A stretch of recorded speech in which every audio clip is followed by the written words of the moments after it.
Hey everyone, it's Bob. Welcome back to the show. On today's episode of Elevate Your AIQ, I'm joined by Keith Langbo, CEO and founder of Kelaca, a global recruiting solutions firm redefining how recruitment should work in a tech-driven world. With nearly 30 years of experience in talent acquisition, Keith shares his human-centered approach to hiring, how AI can and should empower rather than replace recruiters, and what it means to build culture through core values, even across your extended workforce. We also dive into emerging trends like Agentic AI in hiring, global recruitment tech adoption, and what it takes to balance automation with authenticity. Keith brings a thoughtful, grounded perspective that challenges conventional hiring norms while embracing what's possible with responsible innovation. Thanks as always for checking out the show. Let's go talk to Keith. Hey everyone, it's Bob Pulver. Welcome back to another episode of Elevate Your AIQ. Today, I have the pleasure of speaking to Mr. Keith Langbo. How are you doing today, Keith? Very good, Bob. Thank you for having me today. Absolutely. My pleasure. Yeah, I'm excited to dig into this conversation. It sounds like you've been working on a lot of the things that I've been talking about and advocating for a bit. Why don't we just start with you giving listeners a little bit about your background and the impetus for starting Kelaca? I started Kelaca nearly 14 years ago, and I'm one of the few and proud that can say I've been in recruitment for nearly 30 years now. So I've been around once or twice in this crazy roller coaster ride that we're in. But I started because I kind of got tired of how how staffing companies were treating people. And I thought we could do a better job. That was one big part. I wanted to treat people like people, not like products. And that was really important to me. The other big part was I felt like a lot of the companies were kind of forcing us to do that because they treated us like vendors, not like partners. So I wanted to create relationships where we were more of the recruitment advisor than just a vendor or somebody trying to provide a transactional reactive sort of solution. And then last, I'm extremely passionate about culture. And I felt like a lot of the recruitment companies, especially in the US, were becoming sort of boiler room mentality. If I can go back to a 90s movie reference that many may not know, but it was kind of early Wall Street boiler room and a great cast of characters now. But I felt like a lot of the staffing company cultures were work hard, play hard, smile and dial, do all that stuff. And I thought we could do a better job and build a company whose culture was defined by the team. So those are my three reasons for starting this. And 14 years later, they seem to evolve every year as the needs change every year and as the problems and opportunities and challenges change every year. But that's the gist of it. Yeah, I feel like it has taken a while for people to start to appreciate all that work and that perspective that you bring to the space. And so I guess better late than never. I hope Is so. one way to look at it. Yeah. Give us a sort of perspective of like who you're serving, the sort of experiences and the specific, audiences that you're serving. I mean, certainly I'm sure candidates appreciate this, but hopefully recruiting teams and talent acquisition leaders appreciate it as well. Yeah. Obviously, I think we both know that candidates are pretty frustrated by recruiters, right or wrong. They're not exactly thrilled with the overall experience. And unfortunately, I think a lot of hiring managers are probably frustrated by recruiters or certainly by agency recruiters and paying high fees only to have people not work out or quit or shortly quietly quit or whatever it may be. But so we are cross verticals, cross industries. We're headquartered in Raleigh, North Carolina. I'm currently in London, as I was telling you before, bouncing around Airbnbs right now as I try to build up our EMEA practice. I moved here a year or so ago. But cross industries, cross verticals, we are now in, I want to say 9 countries, 45 states, give or take. So we've got some reasonable width and to our service offerings. We do a lot in the retained recruitment space, executive search space. We have an embedded division. We have a global expansion division as well. But really, at the end of the day, Bob, our focus has been on the consultative side of talent acquisition. And so not always about trying to help companies fill seats, although that's a very big part of what we do. We're trying to work with our clients to help them improve their own processes and tools and tech and people and how they fill their own seats. And a lot of times that comes back to, saying, let's not hire right now. Let's do a workforce assessment first. Let's understand what we have. Let's compare that against where we want to go as a company. And then let's look at the gaps and the opportunities. And in today's world, quite frankly, there's a lot of times we'll advise companies that maybe they still don't want to hire. Maybe they want to try an agentic solution, dare I say, or maybe they want to do some offshoring or some fractional resources, or maybe they do want to hire, and here's how we would go about doing that. But my deepest passion, aside from culture, is that I just think recruitment hasn't moved enough with the times, and I think recruitment in many ways is broken. Bob, I think the idea that we review someone's resume, which is a highlight of their past experiences, and in today's world where they're amped up with AI assistants and so on, I have less trust in resumes. And then we interview people, and if they have enough charisma, we tend to walk out and say, yeah, I liked them. It's just the whole process and how we go about selecting and matching candidates and interviewing candidates and ultimately hiring them.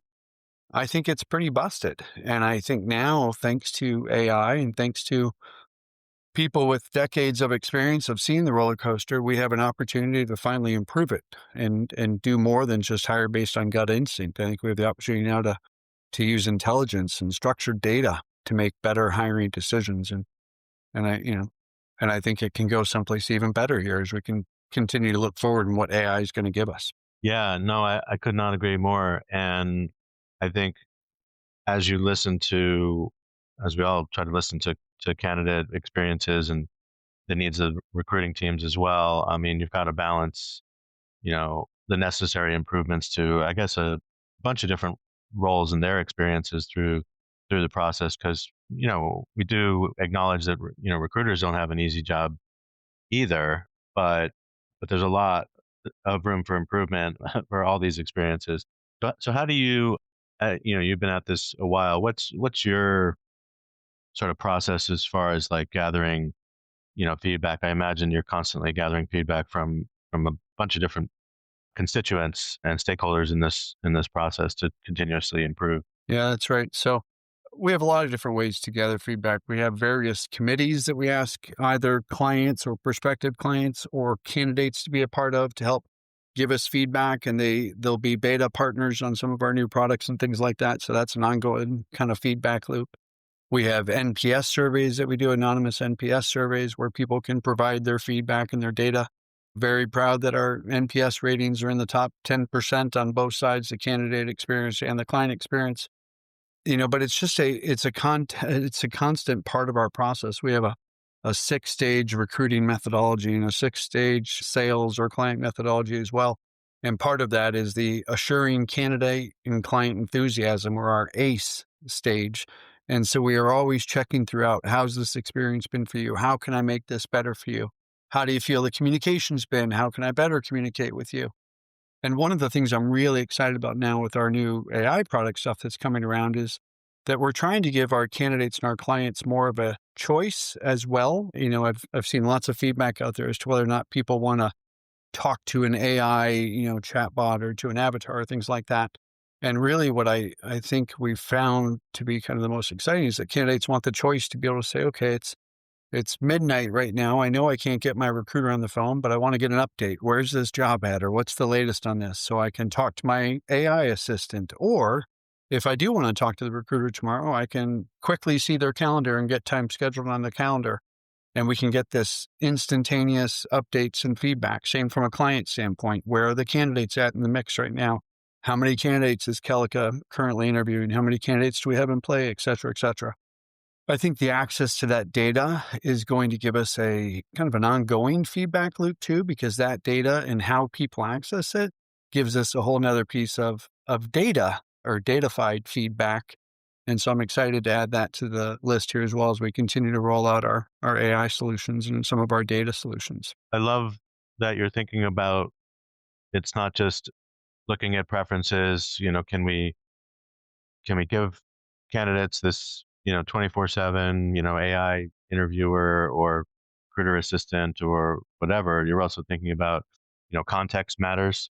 There's a temporal aspect.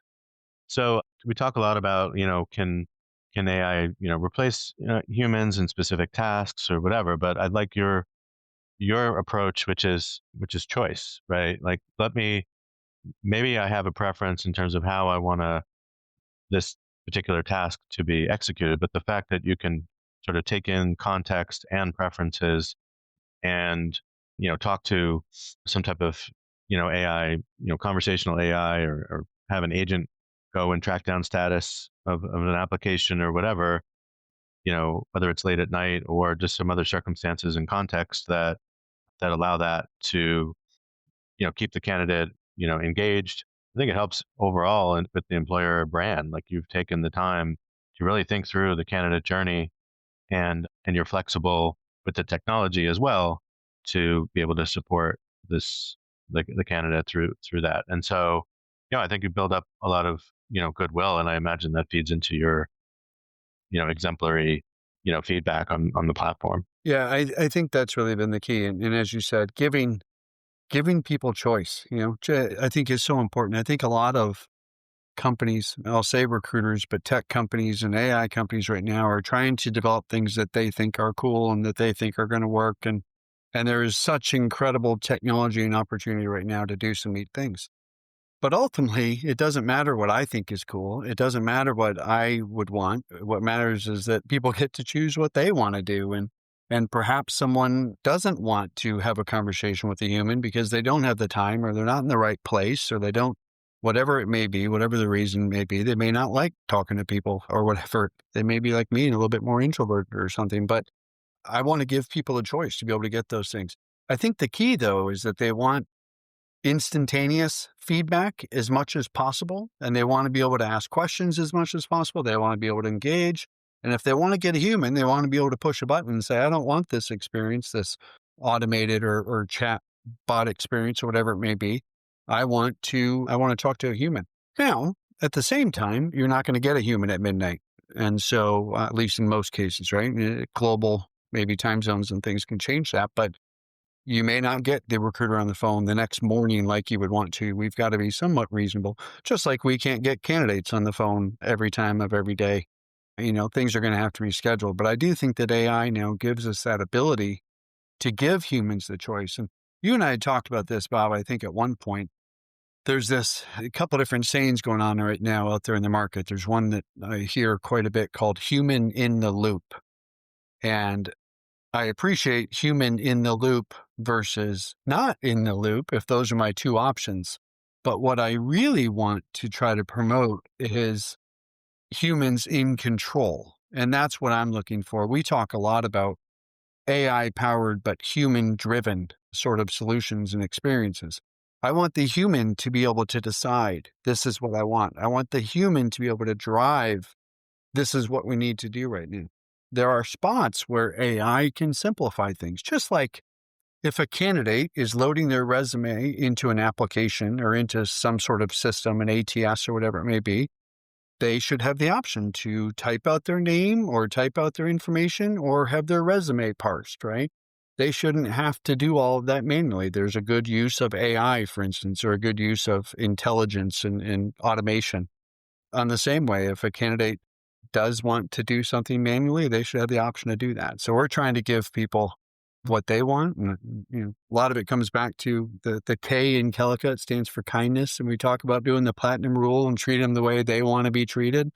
And I think that's what I'm trying to create right now with humans versus AI and where they're at and so on. But I also, and not to go on a full tangent, but I don't trust AI fully yet. I want humans to be able to verify and validate and cross-check things. And so I don't want humans in the loop. I want humans in control, give them the final check off as to whether or not AI gets it right. Yeah, I absolutely appreciate that perspective. I mean, certainly in certain parts of the world, that is required, where you have legislation in place that humans need to be making those decisions. It's tougher. I imagine it's tougher in other places like the EU, where you know essentially humans are expected to look over every application, because even with technology trying to handle the volume, it's you can't have the technology sort of automatically rejecting anyone, because then you're letting the technology make a decision, right? And these talent decisions are not just ultimately who winds up getting the job offer. There's decisions being made anytime you shrink the funnel as you move people through it, right? So anytime you reject a candidate doesn't move forward, that's a decision, right? So people need to be careful about how they use that technology. And you mentioned trust. I mean, that is absolutely paramount in all that we do here to make sure candidates trust the technology, that they trust the talent acquisition teams to use it appropriately. And then, that's even before you get into any kind of, governance or legislation, regulations that are permeating around the world. So yeah, there's a lot that rides on how we're trusting the sensitivity of this data, and that we're talking about people's, lives and livelihoods. Yeah. And I think we're only at the beginning stages of all this, Bob. I don't think we've seen where it's going to go or some of the challenges it's going to make right now.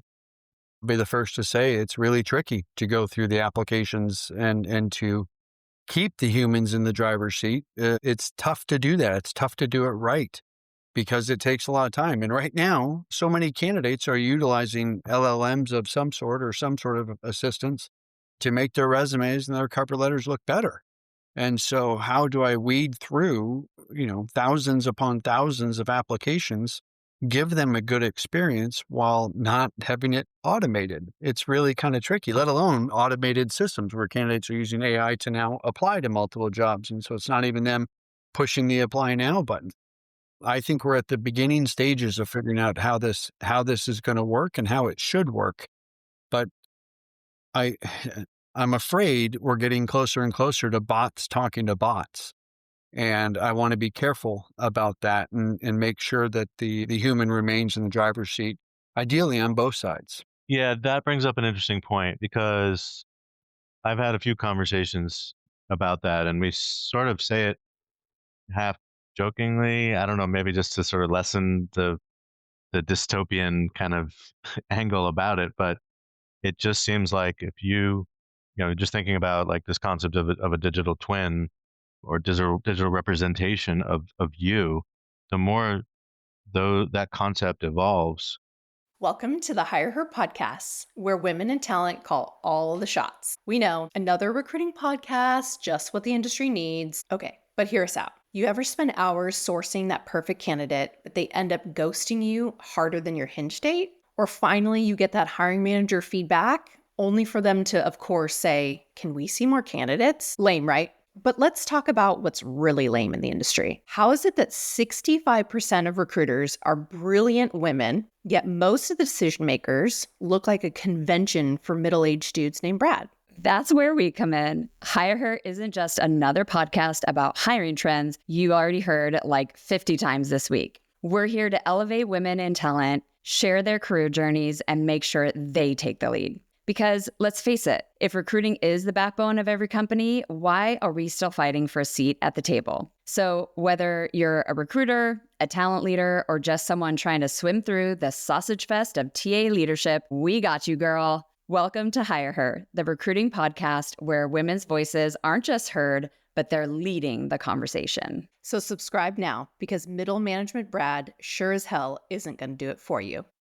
On one hand, yes, you could say, remember in the old Hollywood, it was like, have your agent call my agent. It's like, well, you could do that, right? I could say, I'm comfortable that I've trained, this digital agent to represent me and all that I am capable of, and having conversations on different topics and explaining, in depth and clearly, all my experiences.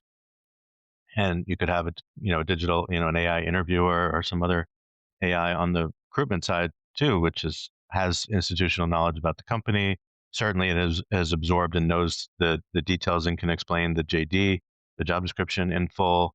So you could see where that could be the future, and you could argue that isn't that actually better than looking at that marketing document that is your CV or your resume, and comparing that to the job description. So you're kind of getting into this, yes, it's AI versus AI, but they're trying to have a constructive conversation, looking for like this win-win relationship that no two-dimensional documents could do sort of on their own, right? So is it not dystopian? Is it just an evolution of where we are right now? If we can't get rid of the AI versus AI battle, wouldn't it be better to at least have a three-dimensional, version of the candidate and a three-dimensional version of of what the role entails instead of this matching these two-dimensional objects. Gosh, Bob, there's so many movie references that come to mind right now that we thought, oh, wouldn't that be strange? And here we are talking about it in a podcast right now. By the way, I don't think that these two agents would have to have a conversation because they would both ultimately be ones and zeros in the background. And so all they really need to do is compare the data and analyze the data, because the conversation is only superficial and outward. But the real power of AI and the real power behind this is the structured data sets behind it. And I do think that we can leverage those data sets on both sides, the job company side and the candidate side, to create better matching algorithms than currently exist, right? Most algorithms today rank still on keywords alone. They rank because, a company's looking for a Java developer and a person has Java on their resume for X number of years. And it ranks the person with the most years of experience in Java at the top of it. And so it's a broken algorithm or a broken ranking system right now.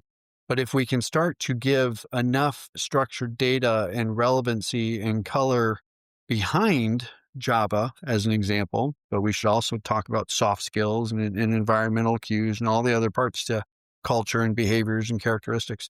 But if we can start to give and datafy that information on the company side and on the candidate side, then yes, you could have a better matching system so that those two systems could talk to each other and say, I need this data set. This candidate represents this data set. They're a 99.9% match. Let's place them. It's not even a matter of a conversation. It is the perfect match sort of thing. And then the human shows up and does the job or whatever it may be. I do think we'll see that to an extent. And I think we're going to get more and more into this. I think you and I have talked about it. We've certainly been hearing about it. More and more of this gig workforce where people have multiple gigs going on at any time. They maybe have 4 or 5 different jobs, and each person is their own individual corporation that uses their skill sets to benefit many companies. And they're all kind of fractional resources, and they go out. And I think companies will have less and less full-time equivalents or full-time employees and more of a gig workforce in order to ride the roller coaster ride to go in and out. And I think that data could do that for us. So I think we probably will get there. I mean, now the tricky part is in many of those jobs, there's still going to be human interaction. And so maybe we can look at someone's psychometrics to see how they're going to do, but we don't quite have a way yet to datafy the stuff that psychometrics don't read. Like, for instance, psychometrics don't tell you about my intelligence. So we could do an IQ test, I guess, but they don't tell you about my intelligence. They don't tell you necessarily about my experience. They don't tell you about my stage of life and how I've adapted, or learned or grown or whatever it is. They don't tell you about my desires. I mean, if you read my psychometrics, you'll read that I'm more introspective than external, right? I'm more of an introvert than an extrovert. But because I've been leading recruitment companies for 30 years, I have no problem talking to people and I have a desire to do that. And so I'm very capable. But arguably, by the psychometrics alone, I wouldn't get hired into such a position yet. Here I am 30 years later, still running companies. So I think that we have a chance, but we're not there just yet. But I think we will get there. And I think the idea of if I'm looking for jobs, that my agent is out there looking for me throughout the day and is checking for data matches at various companies and opportunities does make sense. It's kind of what we're doing right now in a way already, right? We're just doing it. I put my resume or my LinkedIn profile out there and it's out there working for me throughout the day as others search through and read it and try to match it up with their stuff. So, but to make that an intelligent, clone of me, gosh, that's scary and exciting. Again, go to the movie references here, but it's pretty fascinating. I want to lean into the gig comment because I totally agree with you. I think that, the freelance economy doing, fractional work and project-based work, I think that's going to continue to thrive. But I do, just some of this based on personal experience, we've still got a lot of work to do to sort of see how these platforms, these sort of gig platforms can be integrated into an organization's, talent acquisition strategy, or even just the visibility of the data to see how we could plug this into our strategic workforce planning, or just looking at a project by project, what kind of skills and work do we need done, and then you've got the build versus buy versus bot, kind of decision making, process within that. But one of the things that I'm curious to get your thoughts on is when you talk about culture, company culture, and you talk about, is this person a culture ad? Are we being, human-centric for these people? We're trying to form this, healthy relationship with the employer. How do you move forward with that if you're not putting every contractor, consultant, fractional worker through the same sort of rigor that you do in talent acquisition to hire, full-time employees? And then, it just seems like we're looking through two different lenses when it comes to how you might, augment your own, full-time workforce with some of these. This isn't a new concept necessarily. We've been hiring, contractors and consultants and fractional work for a really long time. But it just seems like as we move towards the perspective that you've been driving forever, and that a lot of companies are trying to do now with around human centricity and feeding into culture, trying to extend tenures that are continuously shrinking. Like how do we sort of move that forward in a constructive direction so that we're looking at this sort of total talent ecosystem through a shared lens? Right. It's a heck of a good question, Bob. I think that we need to look at what is culture, first of all, and what does it mean to companies to these in these specific hiring cases. But without question, you're going to look at it through a different lens. If I'm hiring somebody that is my right-hand person that I'm going to be working with, face to face every day, I'm going to look at their culture fit or culture ad in a much different way than I'm hiring somebody for a 6-month project to execute, ABC initiative or a project, whatever it may be. So we have to definitely consider the lens in which we're going to utilize this, this relationship, or how they're going to fit on the team, whether they're an FTE or a fractional or whatever it may be. But in the same way that I would hire my future agent that's going to talk to your agent in that scenario, I would want it to be representative, and want that person or agent to be representative of the core values, which is what I often put as the foundation of any company's culture. And so in Kelaca's case, for instance, Kelaca stands for our core values of kindness, enthusiasm, learning, accountability, collaboration, and above and beyond. Anybody we look at, whether they're a fractional resource of ours, which we have in other countries, or whether they are a full-time resource, or there's somebody that's coming on for a 6-month project or a gig project, we want them to be kind people that show kindness and that lead with kindness and aren't going to come in any communication and be jerks, if you will, right? We want them to have enthusiasm about what they're doing. We want them to be open to learning and realize that they don't know everything, and it's okay to not know everything. It's okay to fail forward. It's okay to learn new things. And we want them to be accountable to what they're doing. We want them to collaborate and so on. And then above and beyond, take it to that next level. I don't care if you're a part-time, a full-time, a fractional, a whatever, an agent representing our company. We need those foundational levels in alignment of our core values. Now, culture, another definition of culture is often defined as how you get things done, right? So how do we do this? Which means, how do we communicate? How do we manage? How do we fix problems or solve problems or address problems? What do we do when it's not a good day, sort of stuff? That defines culture, as well as your environmental things, like your office space, and whether you're hybrid or remote. So all of those factors need to be put in there too. But I think if I were to have one thing that kept us aligned, despite how we hired and despite the future gig economy, it's those core values. What makes you tick as a company? What are the things that you just cannot get away from no matter what?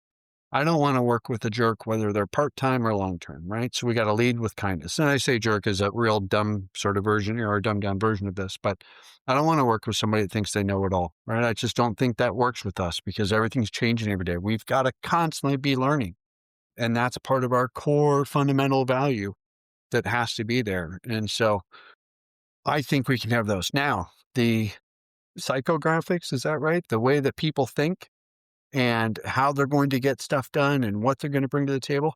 that's where they can add to our culture. And so I want people to come from different backgrounds, different industries, different locations, different geographies, different generations, whatever it may be, in order to bring different experiences to the table to help us improve and strengthen our culture and improve and strengthen our service offerings. And again, whether they're a fractional person or a full-time person, I think that we can still look for those attributes, but those are kind of icing on the cake when it comes to at least in my perspective, about the core values and what really, acts as a foundation in my culture. The floors we build on top of the foundation, I think, change and are always going to be changing. And so we've got to change the people and the flavors in which they come in to help, make it stronger. Totally appreciate everything you're saying. I think that this is part of the growing pains of incorporating, AI into all these different areas of talent lifecycle, right? Not even just talent acquisition, but where is it appropriate? And this is why I get on this, sort of responsible AI kick, not just, human centricity. Are we being empathetic? Are we understanding, the experiences of the candidate, which is the human I first think of when we talk about human centricity, right? They're the ones being judged. There's the ones being measured and evaluated, right? So I would start there.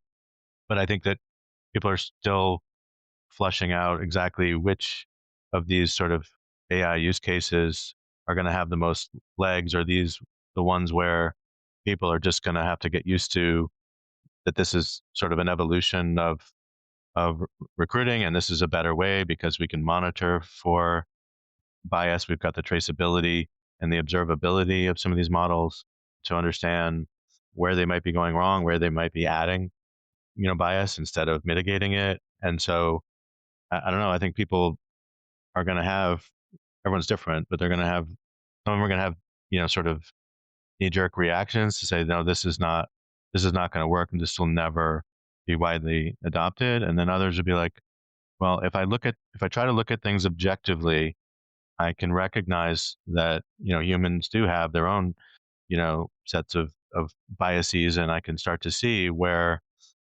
something more consistent and observable is actually better for everyone. If we all believe in fairness and that people should be hired based on their skills and potential, including all the things that you mentioned, Keith, around how you handle conflict, how well and effectively you collaborate and lead. All of these important attributes are important to know. And yes, it would be nice to know those about anyone who comes in and has a relationship with the organization. It doesn't necessarily mean you have to be a W-2. It could be a 1099. It could be a partner. Whatever it is, you're trying to establish trust and transparency and some level of cohesion across the ecosystem, right? And I think that's where we all need to think about when people do use AI for various use cases. Have they done, the research? Have they talked to people about how this is going to impact, their workflow, their role, their lives? And so I think we're in this strange, sort of state of that evolution. Yeah, I agree. We are. It's just, as you're saying, like to be able to have that level of trust and to be able to, with somebody, I wonder at what point I'm going to say those same things about my AI agents, my workflow of bots, my whatever it is behind me, right? At which point I'm going to have that same level of trust that, like you said, in the agent-to-agent solution, that I'm going to trust my AI representative to represent me in the same way that I would represent myself. I think we're actually going to get there to some point, and even thinking about the AI that we've been developing for the last year or so, I go to it for advice on things right now because I know the structured guidance that it's been given behind it and so on. And while it's not a chat GBT that's hallucinated on me, it has some restrictions and so on, but I know that it's structured within the general framework that we've given it. Now, I'm also proud to say that I didn't vibe code it, so it's not coded with my biases, and my biases and whatever else that's in it, like a lot of things are right now. And I think it's built more at the enterprise level. But anyhow, I think it's exciting to see where it's going to go. Yeah, exciting, scary, whatever it is, nervous, lots coming. I think we are, I think we're moving in the right direction. I mean, we've talked before about, how others are starting to finally get the message, but I actually feel Hey friends, Marnie Robbins here, host of Vibe Makers, a podcast now on the Work Defined Network. Look, we all know workplace culture doesn't come from a slide deck. Gross. It comes from people. So on Vibe Makers, I talk to the folks shaping the experience of work from the inside out. You know, the HR and people ops folk, founders, leaders, and misfits building culture through small bets, big beliefs, and a whole lot of trial and error. No fluff. Well, maybe a little fluff, but mainly just candid talk about what happens when you stop duct taping your culture together.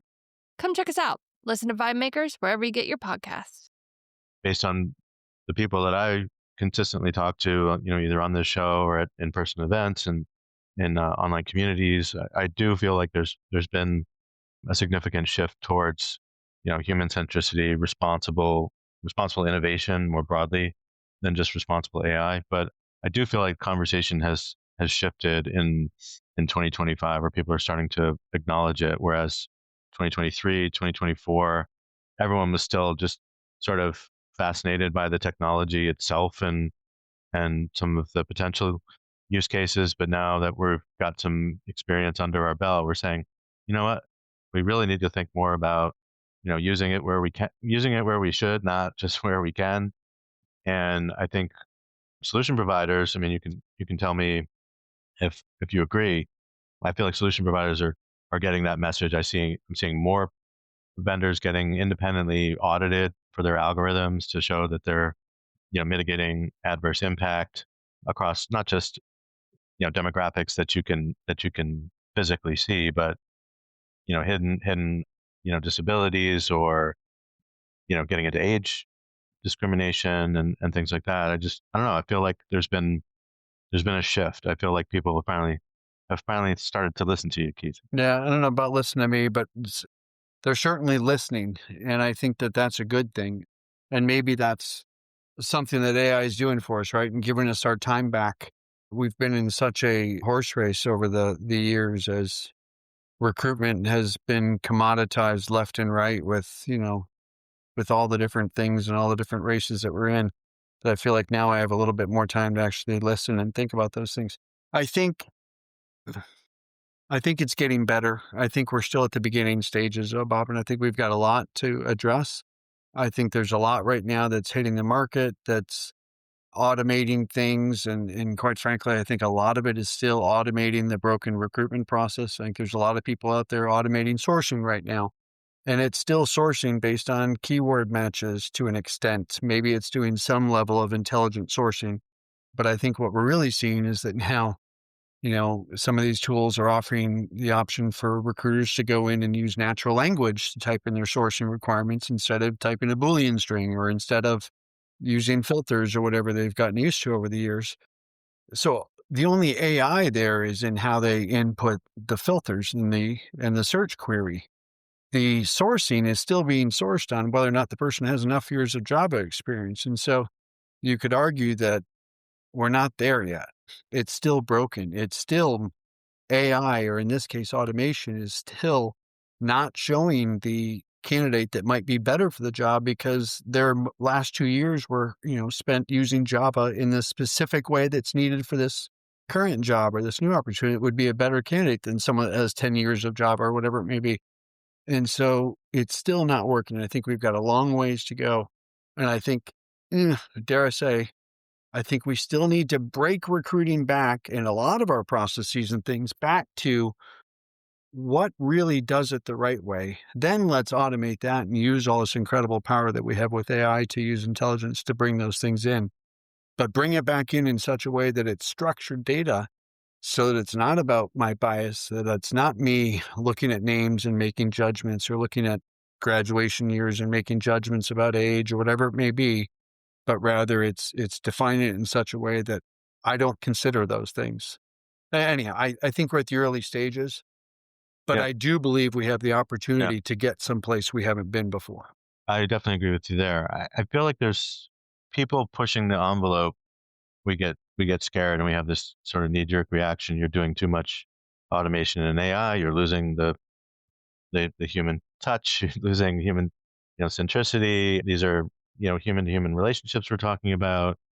But I also applaud the effort because it's getting us to sort of think more deeply about what are the important elements. Where do we need to stay human centric? Where is it okay for humans in general to rely on this technology? There's almost a backward compatibility issue where you've got to sort of build to reality, and some of that technology, some of that process is sort of antiquated and complicated, but you can't get rid of it completely, right? So how do you sort of incorporate it with those sort of sensibilities, knowing that most recruiting teams, talent acquisition teams have not gone jumped in with both feet to use this technology, and in many ways for good reason, because they just, like we talked about, like maybe they just don't fully trust it yet. Maybe they don't think that's the best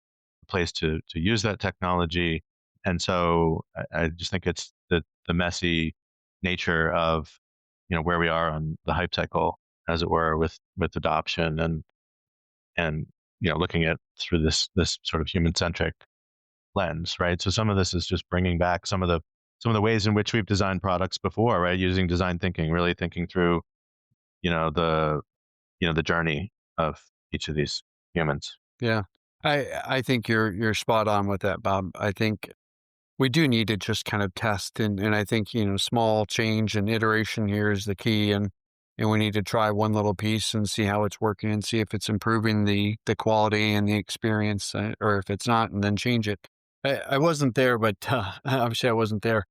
People have said to me before the analogy of when the calculator was first created, and all of the folks before said, oh my goodness, it's going to make everyone brain dead, right? They're not going to know how to do basic math. And I'm sure the first users of the calculator probably still hand calculated their math because they probably didn't trust it. I would think that they didn't trust the calculator up front. So they would check it and kind of recheck it, but they would start to use it more and more and get more and more comfortable with it. And the calculator certainly did, I think, take away our ability to do probably some more basic math that, just like we don't have to remember phone numbers before, like you and I probably did when we were kids, right? So our ability to remember quick things just isn't what it was when we were younger, and so on and so forth. But what it did do was it opened up the door for us now to solve much more complex, extreme calculus problems at the, levels that we could have never imagined creating before. So I think there's a fair comparison to AI here and where we are at the early stages of still doing hand calculations to verify that the calculator's right, but that it's going to open up worlds we don't even know about, Bob. And to your point, someday perhaps it is our agent to agent, and we're actually talking about proactive, predictive hiring intelligence, and we're talking about placement before the need is even known in a roundabout way, and zero time to hire, and that concept, and actual employment satisfaction because of those things, instead of 70% of employees being disengaged or whatever the Gallup poll says today. And so I think we're still trying to verify that the calculator is right, the AI is right. We got to break it a few more times. We got to figure out some things and make sure that it's doing this and that. We've got to add some new functions and some new buttons to it to make it, do whatever it isn't doing right. But oh my goodness, I think it does open up a lot of these doors, and that's why I'm excited about it. And I think that's where the opportunity is. I want to make sure that, myself included, that we don't jump too quick in the sense of, oh, just automate it and that's okay. Like, just automate it because that's what I want. We've got to make sure we're asking the questions, we're reflecting on it, we're testing it, we're breaking it, we're fixing it, we're going back and forth, so that when we do finally, learn to leverage it like we now leverage calculators, it's doing the right stuff for us. That's all. Yeah.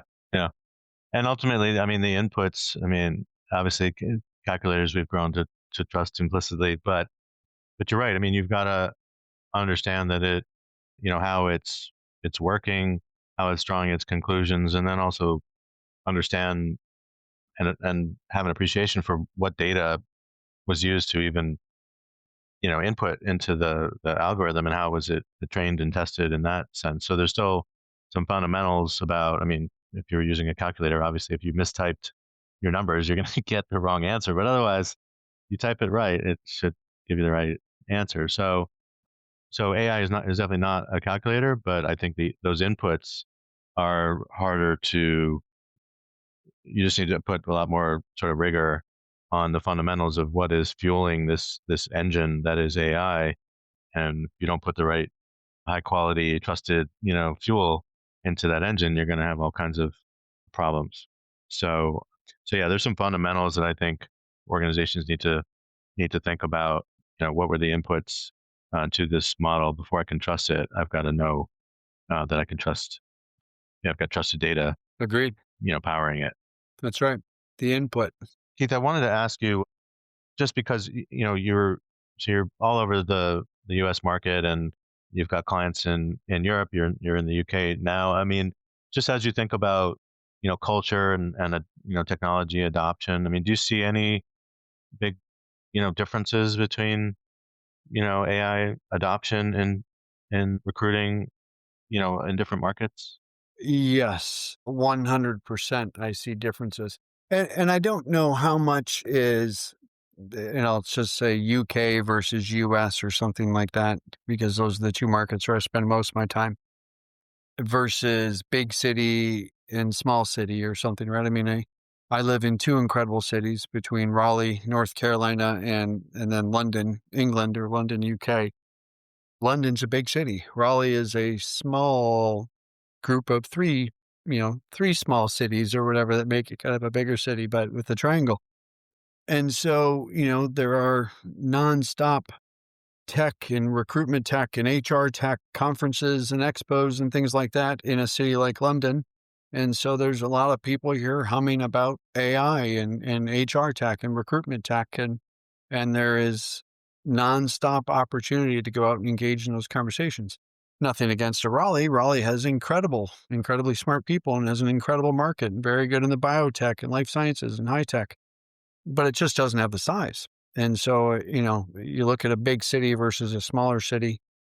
I don't think it's UK versus US, but I definitely see a difference in the conversations and in the availability of those conversations. I'm sure there is equally smart AI people in every city around, but there's probably less of them in smaller cities versus bigger cities. And so it's tougher to find the groups and to engage in those conversations.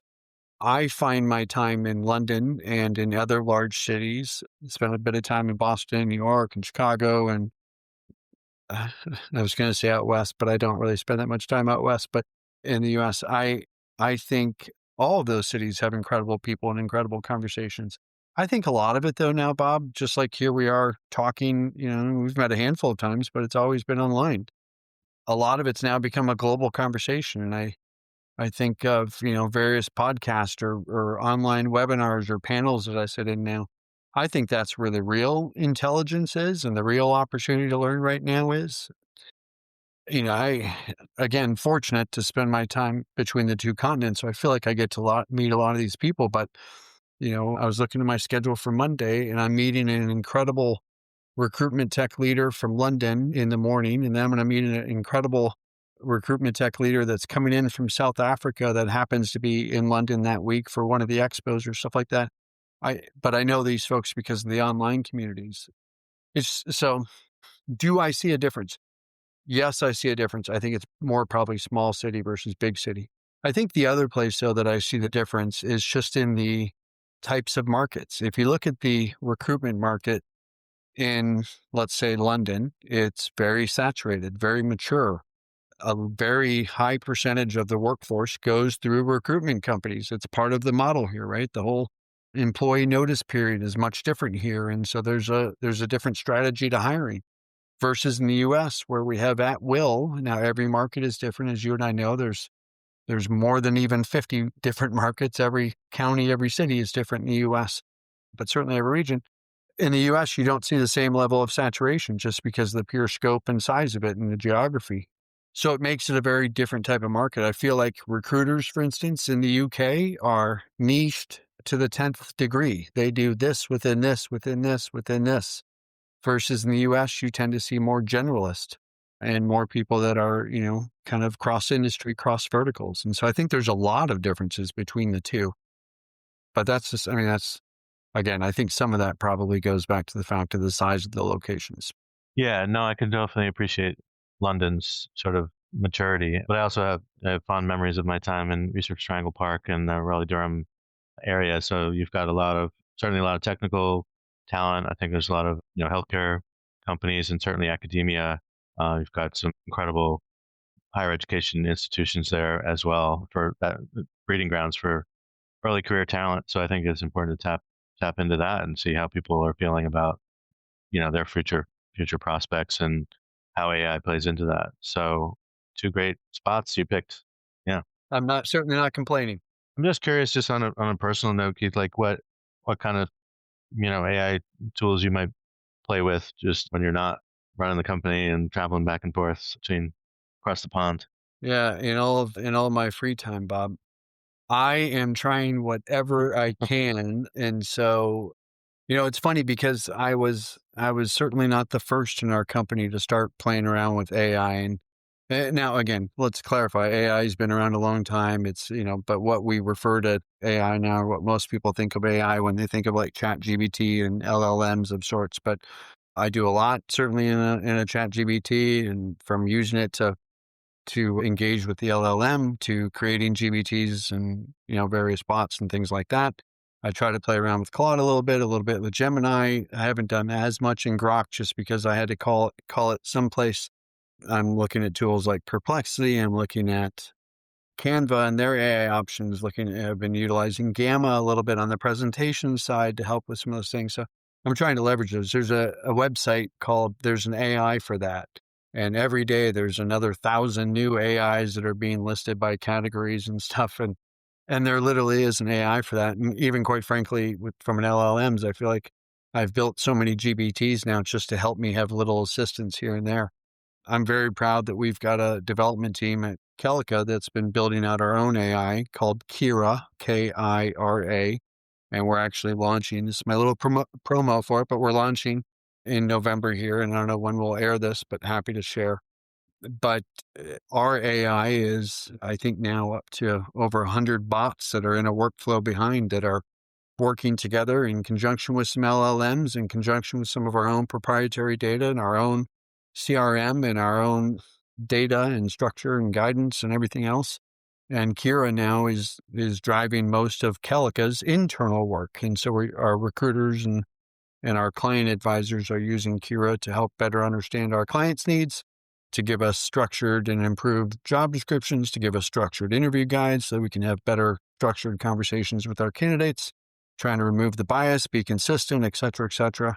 And so we're using that AI as well. But I feel like, where I get a lot of my AI knowledge, well, aside from reading things like X, or Twitter, or whatever, and the various publications and webinars, but it's my kids. I've got 2 kids in university. And I'm officially the old man where my kids will say, "Hey, Dad, have you tried Comet yet? Have you tried this yet? Have you, what's the new browser to try," or whatever it may be. And so I just try to keep up with my kids. That's another way.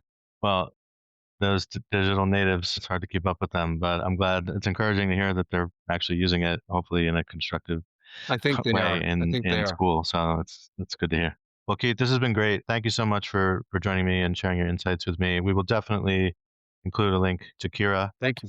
in the show notes, because this should air shortly, coinciding with your launch. And happy to promote it, and I look forward to checking it out myself.